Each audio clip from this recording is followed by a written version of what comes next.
Big boss season 8 winner నిఖిల్‌కి వాళ్ళ అమ్మగారు సులేఖ అంటే ఎంతో ఇష్టం.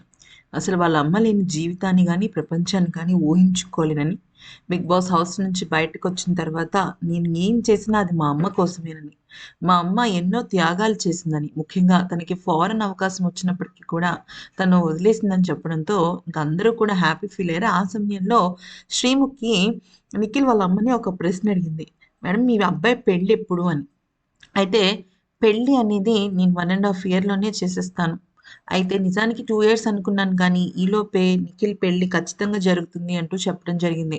ఎప్పుడైతే నిఖిల్ పెళ్లి 1 ½ ఇయర్ అనంగానే నిఖిల్ షాక్ అయ్యాడు. నిజానికి నిఖిల్, కావ్య విషయంలో కావ్య నిఖిల్‌ని దూరం పెట్టింది గానీ, నిఖిల్ మాత్రం కావ్యని చాలా ఇష్టపడుతున్నాడు. కావ్య తనకు సంబంధించిన అంటే నిఖిల్‌కి సంబంధించిన రీల్స్ అన్నిటిని కూడా డిలీట్ చేసేసింది కానీ, నిఖిల్ మాత్రం అస్సలు ఆ పని చేయలేదు.